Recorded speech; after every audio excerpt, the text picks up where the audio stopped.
요한복음이 21장까지 있는데요. 오늘은 그 중에서 요한복음 17장 말씀을 보게 됩니다. 이 요한복음 17장은요, 처음부터 끝까지 다 예수님의 기도로 되어져 있습니다.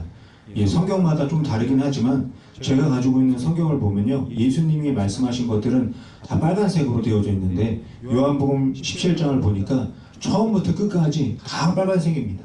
예수님이 기도하신 그 내용들이 다 기록이 되어져 있는 거죠. 그 중에서 오늘 1절 말씀을 가지고 함께 은혜를 나누려고 합니다. 요한복음 17장에서 예수님이 기도를 하시는데 세 가지 기도를 하세요. 1절부터 5절까지는 예수님이 예수님 자신을 위해서 기도를 하십니다. 그리고 9절까지는 남아있는 제자들을 위해서 기도를 하시고요. 그 다음에 26절 마지막까지는 성도들을 위해서 기도합니다. 그 성도들이 누구냐면 앞으로 예수님을 믿게 될 성도들을 위해서 기도하는 모습을 볼 수가 있습니다. 오늘 우리는 그 중에서 1절의 기도를 살펴보고 함께 은혜를 나누려고 합니다. 1절 말씀을 다시 한번 보시면요, 예수님께서 하늘을 우러러 바라보시고 기도하고 있는 것을 볼 수가 있습니다. 예수님이 제자들에게 말씀을 하시고 난 후에 기도를 하시는데 어떻게 기도를 하시냐? 하늘을 우러러 보시면서 기도를 하십니다. 예수님이 지금 어떤 순간에 있는 거냐면 십자가를, 죽음을 눈앞에 두고 있는 상황입니다. 그러니까 예수님의 마음이 어떻겠어요? 여러 가지 생각이 들 겁니다. 또 여러 가지 감정이 또 예수님 가운데 있었을 거라고 생각이 듭니다. 그런 상황 속에서 예수님이 기도를 하시는 거예요. 어떻게 기도를 하시냐? 하늘을 바라보며 기도를 하시는 것을 볼 수가 있습니다. 우리가 살아가다 보면 너무 힘들고 어려운 순간들이 생길 때 이런 얘기 하잖아요. 사방이 다 막혀 있어도 하늘은 열려 있다. 이런 이야기 우리가 합니다. 모든 길이 다 사방으로 막혀 있는데 그래서 아무것도 할 수가 없고 너무나 막막한 순간인데 하늘은 열려 있다는 겁니다. 그러니까 하늘을 바라보고 기도하라는 얘기를 그렇게 하는 거죠. 사도 바울도요, 복음을 전하다가 너무 힘들고 어려운 일들이 많았습니다. 그 모든 순간들을 돌아보면서 고백하는 말씀이 고린도후서 4장 8절부터 9절에 있는데요. 이 사도 바울이 얼마나 힘들었으면 사방이 다 우겨쌈을 당하고 또 답답한 일을 수없이 당하고 끊임없이 낙심이 되고 또 많은 사람들로부터 박해를 받고 또 버려지고 넘어졌다 이렇게 고백을 하고 있습니다. 그런데 마지막에서 뭐라고 말하냐면 망하지 아니했다 이렇게 고백하는 것을 볼 수가 있는 거죠. 어떻게 사방이 다 막혀있고 답답하고 넘어지고 박해를 받고 이런 상황에서도 망하지 않을 수 있었겠습니까? 그 이유가 무엇이냐면 하늘이 열려있기 때문인 거예요. 하늘이 열려져 있으니까 하나님께 기도하라는 겁니다. 예수님이 지금 이런 마음으로 기도를 시작하고 계시는 겁니다. 사방이 막혀있는 것 같은 그런 상황 속에서 하늘을 우러러 보시면서 예수님이 기도를 하십니다. 예수님이 하늘을 우러러 보시면서 뭐라고 기도를 시작하시냐면요, 요한복음 17장 1절을 보면 아버지여 이렇게 기도를 시작하십니다. 예수님이 지금 기도를 시작하실 때 아버지여 이렇게 하시는데 아버지가 누구일까요? 예수님에게 아버지는 하나님이십니다. 그러니까 이 말씀을 보면서 이게 뭐 대단한 일인가? 예수님은 하나님의 아들이시니까 하나님을 아버지라고 부르는 거 당연한 거 아닌가? 이렇게 생각하실 수 있습니다.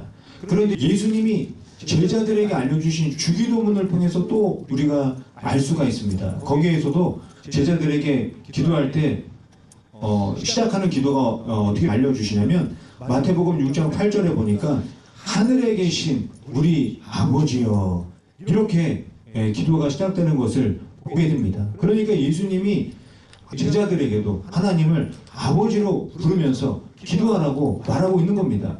그러니까 아버지라고 부르는 이 부름이 너무나 놀라운 일인 거예요.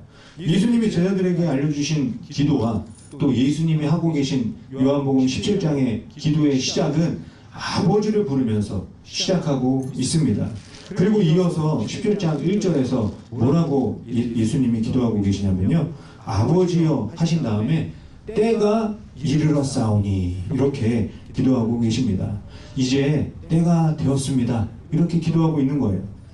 이 말씀을 보니까 예수님이 처음에 그 혼인잔치에 가셨던 그런 모습이 생각이 났습니다. 예수님이 제자들과 또 어머니와 함께 혼인잔치에 초청을 받고 갔어요. 그런데 그 잔치가 잘 진행이 되다가 그 당시 이스라엘 문화 속에서 너무나 중요했던 그 음료가 바닥이 났어요. 이 사실을 어머니가 알고 예수님에게 말합니다. 그랬더니 예수님이 뭐라고 대답하시냐면요, 요한복음 2장 4절에 보니까 아직 내 때가 아닙니다. 이렇게 예수님이 말씀을 하셨습니다. 그리고 이제 유대 종교 지도자들이 예수님이 너무 미워서 잡아서 죽이려고 할 때도 아직 때가 되지 않아서 예수님이 잡히지 않는다. 그들 사이를 그냥 지나가셨다. 이렇게 이야기를 하십니다. 그렇게 계속 때가 되지 않았다고 하셨던 예수님이 요한복음 17장 1절에서는요, 때가 되었다. 이렇게 기도하고 계십니다. 그리고 이어지는 요한복음 17장 1절 뒷부분을 보니까요, 예수님이 영화에 대해서 말씀하고 있는 것을 볼 수가 있습니다. 한문으로는 영화라고 하지만 영어로 보니까 glorify라고 해서 영광이라고 이렇게 번역하고 있는 것을 볼 수가 있는 거죠. 우리가 이 영광이라는 단어를 들을 때 어떤 생각이 드시나요?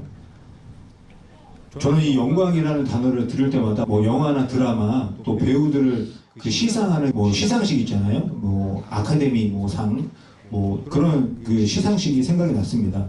그 시상식에 보면요, 상을 받는 그 사람들이 앞에 올라가가지고 상을 받고 소감을 말합니다. 근데 그 소감을 말할 때 하나님을 믿는 그 배우들이 하나님께 영광을 돌립니다. 이렇게 말하는 것을 보게 되는 거죠. 이 성공적인 결과를 허락하신 하나님께 영광을 돌린다. 이렇게 말하는 겁니다. 예수님도 요한복음 17장 1절을 다시 한번 보여주시면 거기서도 똑같이 말씀하고 계시는 거예요. 아들을 영화롭게 하사 아들로 아버지를 영화롭게 하게 하옵소서. 그러니까 이 말을 의역해서 해석을 하면 어떻게 되냐면 아들을 성공하게 하셔서 하나님께 영광이 되게 해주세요. 예수님이 지금 이렇게 기도를 하고 있는 겁니다. 그렇다면 하나님께 영광을 돌리는 삶은 어떤 삶일까요? 낮은 자리에 있다가 높은 자리에 올라가는 걸까요? 재산이 적었는데 많아지는 것일까요? 아무도 나를 알아보지 못했는데 내가 유명해져서 많은 사람들이 나를 알아보면 그것이 하나님께 영광일까요? 만약에 그게 영광이라면 반대의 경우를 한번 생각해 보겠습니다. 만약에 제가 말씀드리는 것들의 반대의 경우다. 그러면 하나님의 영광을 가리는 걸까요? 제가 이제 목회를 하다 보니까 이런 얘기를 종종 들어요. 목회자는 아프면 하나님의 영광을 가리는 거다. 이런 얘기 많이 듣습니다. 정말 목사가 아프면 실패한 것이고 목사가 아프면 하나님의 영광을 가리는 걸까요? 하나님을 믿는 백성들이 높은 자리에서 낮은 자리로 내려가거나 또 좋은 대학이나 좋은 직장에 들어가지 못하면 하나님의 영광을 가리는 걸까요? 예수님도 하나님께 영광 돌리게 해달라고 1절에서 기도를 하고 계십니다. 그렇다면 예수님은 하나님께 영광이 되는 삶이 어떠한 것이라고 말씀하고 계실까요? 오늘 요한복음 17장 1절을 보면서 함께 살펴보도록 하겠습니다. 첫째는요, 하나님을 아버지라고 부르는 것이 하나님께 영광되는 삶이다. 이렇게 말씀하고 있습니다.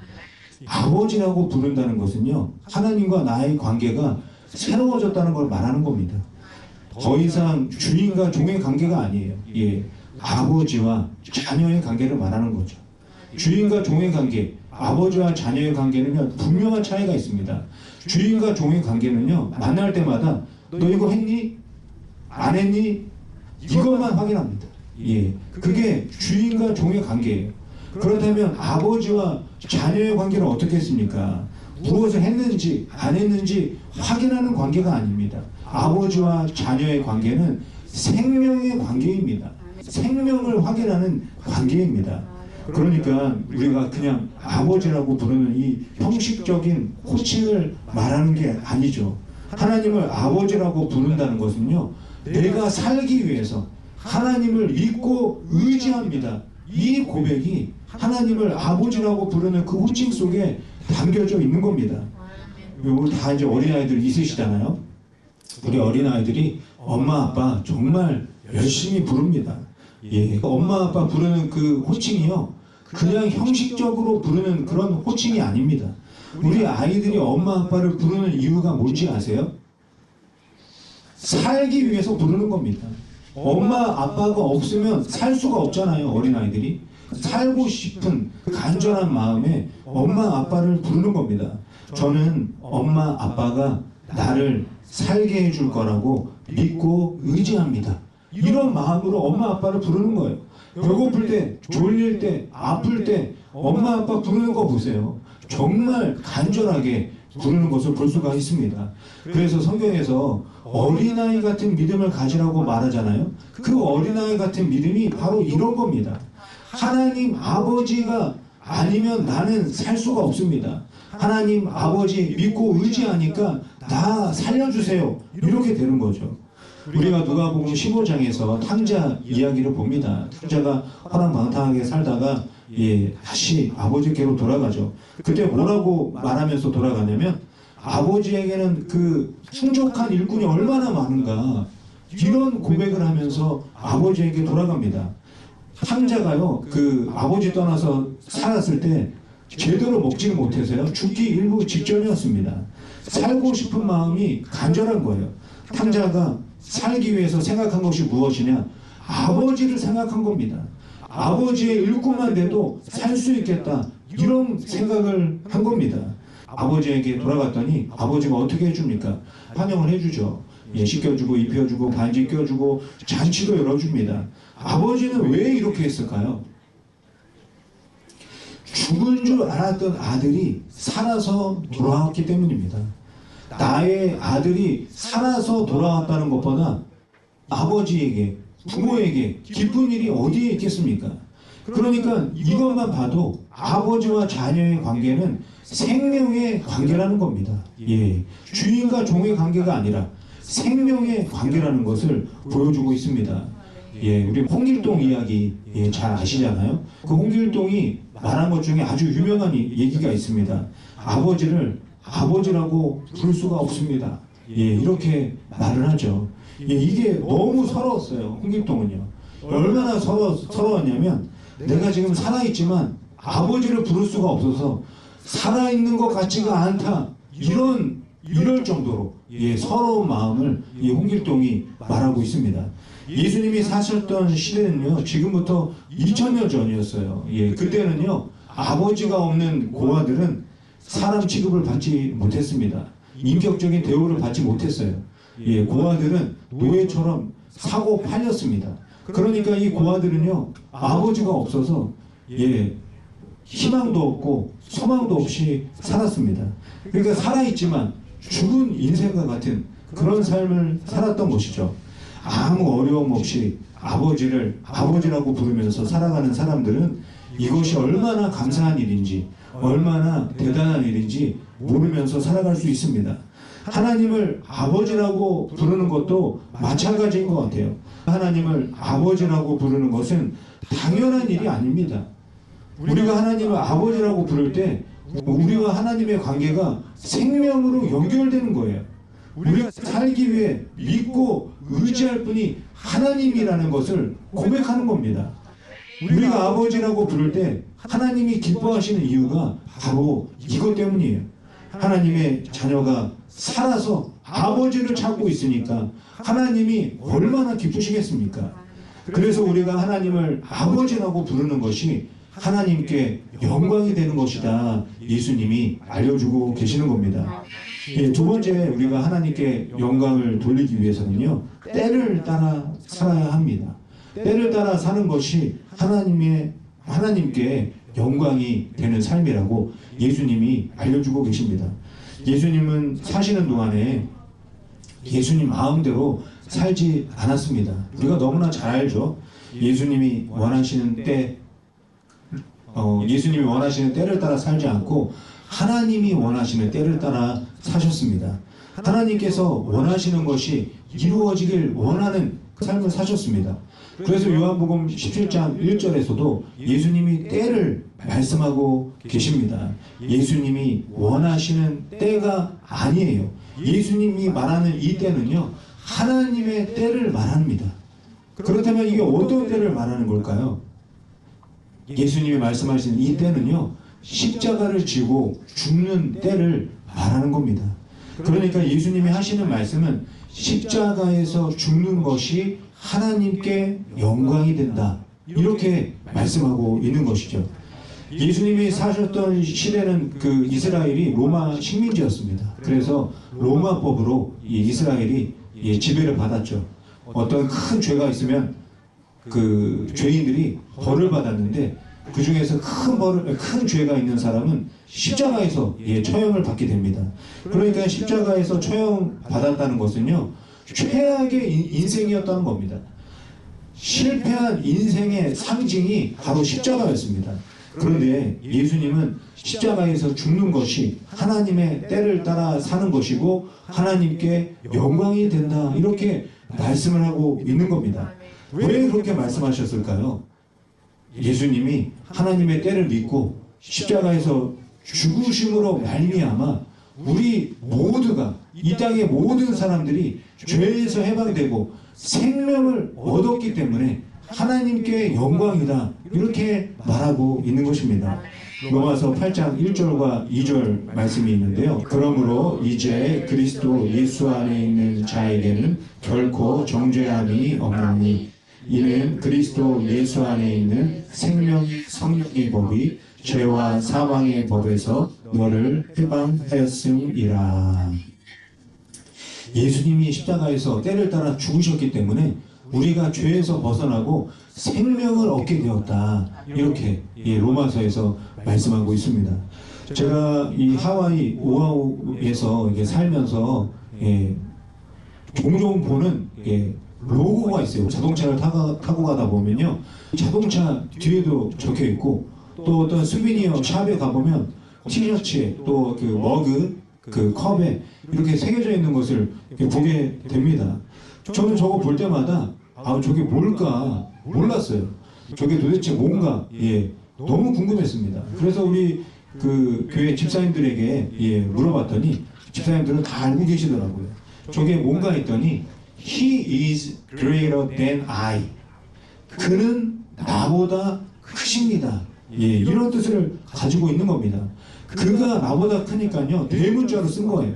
그리고 나는 작으니까 소문자로 쓴 겁니다. 그리고 그 가운데는요, 그 수학의 부등호, 이쪽이 더 크다, 이 표시를 하고 있는 거예요. 여기서 그가 누구시겠습니까? 그는 예수님이십니다. 그는 하나님이십니다. 그러니까 주님이 나보다 크십니다, 이렇게 고백하는 거죠. 이게 어떻게 해서 만들어졌나 제가 너무 궁금해서 검색을 해봤더니 마우이에 그 서퍼들이 있었답니다. 그 서퍼들이 크리스찬 모임들이 있었는데 그 모임에서 침례 요한의 고백을 가지고 만들었대요. 침례 요한이 뭐라고 고백했냐면 그는 흥하여야겠고 나는 쇠하여야 하리라, 이렇게 고백을 했습니다. 이 말씀을 가지고 마우이 서퍼들이 He greater than I, 이 로고를 만들었다고 합니다. 어느 누가 이 세상 살면서 쇠하기를 바라는 사람이 있겠습니까?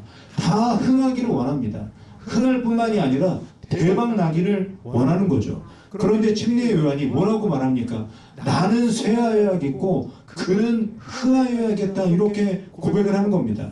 이 침례 요한의 고백이 요한복음 3장 30절에 기록되어져 있는데 잘 보세요. 침례 요한이 뭐라고 말하고 있냐면 He must become greater. 내가 믿고 의지하는 주님은 나보다 크고 위대하십니다. 이 고백을 침례 요한이 하고 있는 것이죠. 여기에서 하나님께 영광이 되는 삶이 어떠한 삶인지 알게 되는 겁니다. 무언가 크고 놀라운 일을 하는 게 아니라는 거예요. 1등을 하고 사업을 성공하고 큰 상을 받아서 시상대에 올라서 소감을 말하는 게 아니라는 겁니다. 예수님의 십자가를 한번 생각해 보시면 금방 알 수가 있어요. 예수님이 십자가에서 죽으신 것은 1등도 아니고 성공한 것도 아니고 상을 받은 것도 아닙니다. 그 십자가는 저주의 형벌이었습니다. 그런데 하나님이 예수님의 십자가를 통해서 영광을 받으셨어요. 어떻게 받으셨습니까? 예수님이 죽으심으로 수많은 사람들을 살리시면서 하나님께 영광을 돌려드린 겁니다. 예수님의 십자가가 하나님께 영광이 되는 이유가 생명을 나누어 주셨기 때문이라는 거예요. 어떤 분들은 내가 잘 되고 유명해져야 하나님께 영광이 되지 않을까요? 이렇게 말하는 분도 계십니다. 잘 되고 유명해져서도 영광이 될 수 있습니다. 잘 되고 유명해져서도 다른 무엇보다도 하나님을 아버지로 믿고 의지하면 영광이 되는 겁니다. 내가 잘 되고 유명해진 것보다 예수님의 십자가가 나의 자랑이 된다면, 십자가 때문에 내가 살았다고 고백한다면 영광이 되는 것이죠. 내가 아버지 때문에 살았습니다. 내가 십자가 때문에 살았습니다. 이것을 믿고 의지하면서 살아가는 것이 영광의 삶이라는 겁니다. 예수님 살았던 삶을 한번 생각해 보세요. 예수님이 은혜로운 말씀을 전하신 다음에 꼭 이렇게 말씀하십니다. 이 말은 내 말이 아니라 하나님의 말씀이다. 이렇게 말씀하십니다. 예수님이 기적으로 많은 사람들 치료해주고 살려주시고 하신 다음에 꼭 말씀하십니다. 이건 내가 하는 것이 아니라 하나님이 나에게 보여주신 것을 그대로 했을 뿐이다. 이렇게 예수님이 말씀하십니다. 하나님만을 믿고 하나님만을 의지하셨던 예수님의 삶이 바로 저와 여러분들에게 증거가 되는 겁니다. 그렇기 때문에 하나님의 때를 따라 십자가에서 죽으셨고, 그래서 수많은 사람들을 살리시고 하나님께 영광이 되신 겁니다. 사랑하는 성도 여러분, 오늘 우리가 이것을 분명히 아셔야 합니다. 하나님과 우리의 관계가 아버지와 자녀의 관계, 생명의 관계가 되었다는 겁니다. 이것을 믿고 하나님을 아버지라고 부르면 하나님께서 영광을 받으시는 겁니다.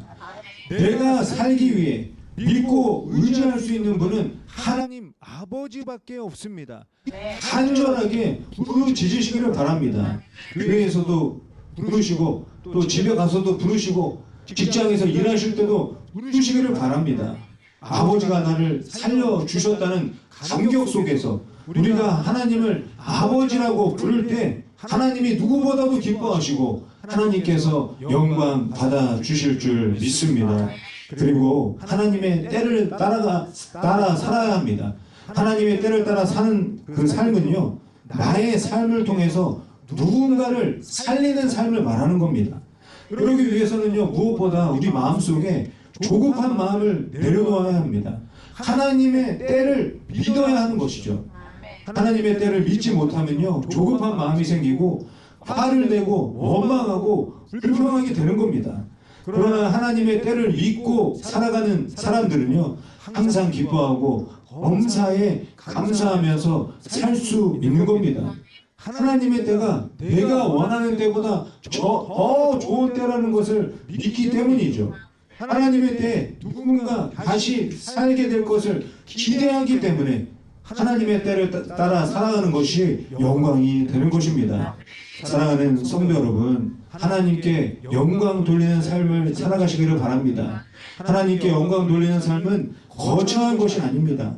하나님의 자녀로서 하나님 아버지를 믿고 의지하면서 살아가는 겁니다.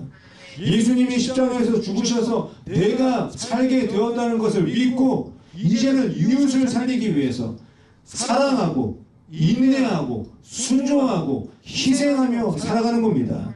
그래서 누군가 하나님 아버지께 돌아오는 것을 보게 되면 하나님 아버지의 마음으로 하나님과 함께 기뻐하고 감사하는 겁니다. 이렇게 살아가는 것이 하나님께 영광이 되는 삶이라고 말씀하고 있는 겁니다.